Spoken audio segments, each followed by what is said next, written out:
Oi, gente! Muitos me perguntam como que acontece a mudança de hábito.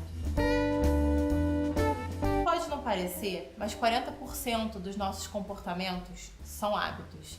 A forma que às vezes a gente fala, que a gente economiza ou não dinheiro, a forma que a gente se alimenta, se a gente se exercita ou fica vendo televisão, tudo isso é hábito.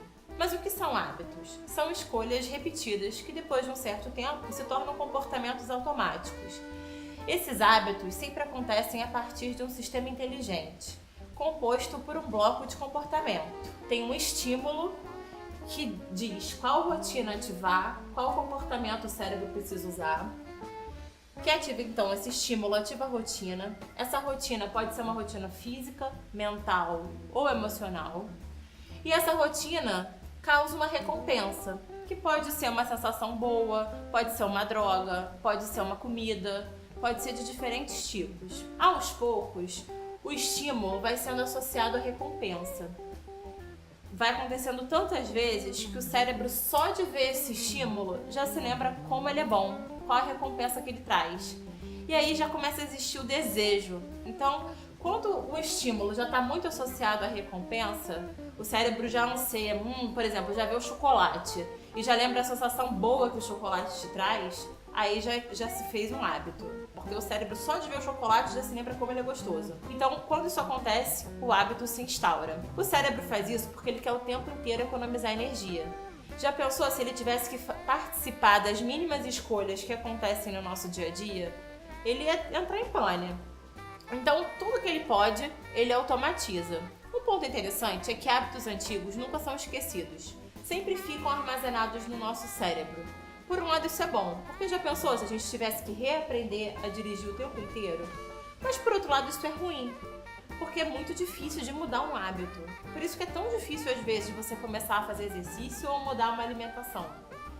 Isso requer um planejamento. Um outro aspecto sobre os hábitos é que, às vezes, eles são criados sem que a gente controle. Vou dar um exemplo para vocês. Existe uma família que está voltando de viagem, o carro está cheio de criança, está todo mundo cansado, são 8 horas da noite, todo mundo pegou trânsito na Ponte Rio-Niterói. E aí eles estão chegando em casa, estão morrendo de fome. Eles pensam, a mãe pensa, vou entrar aqui no drive-thru do McDonald's. As crianças nunca vão ao McDonald's, é barato, é gostoso, eu nunca dou esse tipo de alimentação para eles, acho que uma vezinha não vai fazer mal nenhum. Só que sem ela perceber, esse hábito que acontece uma vez por ano, aos poucos vira uma vez por mês. Aos poucos vira uma vez por semana e fica cada vez mais recorrente. Por quê? Ela, sem perceber, ao ver algum estímulo, seja na televisão, seja vendo um outdoor com um sanduíche, ela já lembra da sensação boa e ela automaticamente já entra no McDonald's e compra o sanduíche que ela comeu. Então, às vezes, os hábitos são criados sem a nossa permissão. Mas será que isso significa que a gente é um fantoche nas mãos dos hábitos? Que a gente não tem o poder de mudá-los? Não, a gente tem sim. Mas para isso a gente precisa de um plano. Nesse plano, primeiro a gente precisa identificar qual é o comportamento ou a rotina que a gente quer mudar. Então, o primeiro item que a gente precisa identificar é a rotina. O que eu quero mudar? Vou usar um caso pessoal meu. Eu percebi que por volta de umas 4h30 da tarde, mais ou menos, eu tinha o hábito de descer, seja onde eu estava, no consultório, podia estar em casa, eu queria descer para comprar um chocolate.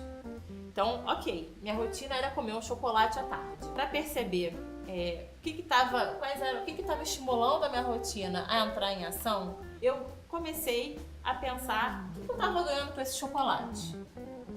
Então, depois de identificada a rotina, eu fui identificar qual era a recompensa. O que esse chocolate estava me trazendo? O que eu estava ganhando com ele? E aí eu fui experimentando, eu fiz um diário de bordo. Durante 7 dias eu comecei a anotar no papel como é que era a sensação quando eu comia o chocolate. Então um dia eu experimentei sair de casa para comprar o chocolate e não falar com ninguém, nem falar com o porteiro, nem falar com vizinhos que eu encontrasse. Simplesmente saí e comprei o chocolate e voltei. E vi se isso estava me satisfazendo. Isso me satisfez. Uma segunda forma que eu experimentei, uma segunda recompensa que eu testei, eu saí, ao invés de comprar o chocolate, eu comprei um salgado. Pra ver se o que estava me motivando a comprar o chocolate era a fome e não a vontade de comer um doce. Depois eu comecei a perceber se o que eu queria era simplesmente esparecer. Então eu descia, dava uma volta no quarteirão, não comia nada e subia. Então olha, eu percebi com isso que nem o salgado e nem uma voltinha no quarteirão era suficiente pra mim. Eu queria realmente o chocolate. Ok, então uma vez identificado que a minha recompensa era o prazer do doce, eu fui entender o que estava estimulando a minha vontade de comer o açúcar. O estímulo pode ser um lugar, por exemplo, toda vez que eu vou pra casa da minha mãe é um ambiente que se come muito. Então esse lugar me estimula a comer. Pode ser uma hora, toda vez que dá 4 horas da tarde, eu tenho vontade de comer o docinho. Pode ser uma emoção. Toda vez que eu me sinto triste, eu tenho vontade de comer. Então, a tristeza pode ser um estímulo. Podem ser pessoas. Sempre que eu encontro, por exemplo, com o meu grupo de infância, eu tenho vontade de beber muito, porque me remete a comportamentos antigos.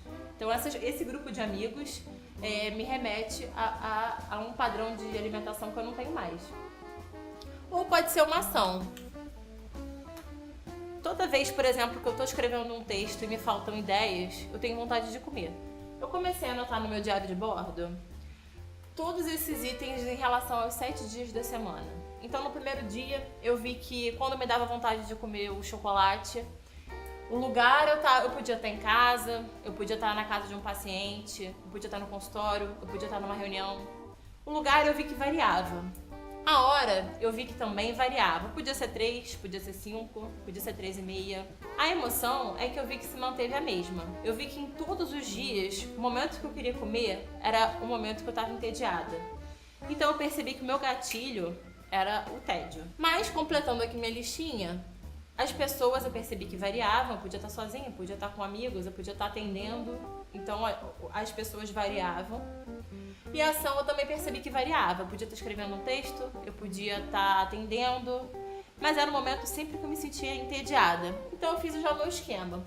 O que estimula a minha vontade de comer doces era o tédio, a rotina era a vontade de comer doce e a recompensa era o prazer do açúcar, né?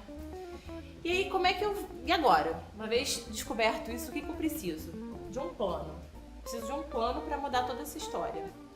Então, eu combinei comigo de que todas as vezes que eu me sentisse entediada e sentisse vontade de, consequentemente, comer um docinho, eu ia comer um Lindt, 85% cacau, que era o chocolate que eu posso na minha alimentação.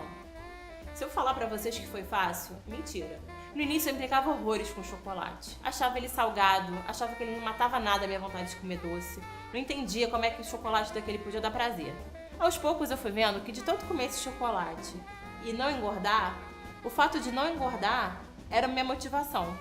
Então eu consegui reforçar isso, reforçar o hábito de comer o Lindt de 85% cacau. Quando eu vi que o meu cérebro já tinha desejo pelo Lindt, eu já tinha criado o anseio pelo Lindt, aí eu entendi que o hábito já tinha sido formado. E aí eu fiquei tranquila. Consegui então mudar o hábito. Quando existe um anseio pelo novo comportamento, você pode ficar tranquilo que o seu hábito foi mudado. Um último componente que é fundamental para a mudança de hábitos é a fé. A fé de que a mudança é possível. Por isso que grupos de apoio têm tanto poder. Um estudo realizado com os alcoólicos anônimos identificou que os alcoólatras que frequentam o grupo têm muito mais chance de mudar o hábito de beber.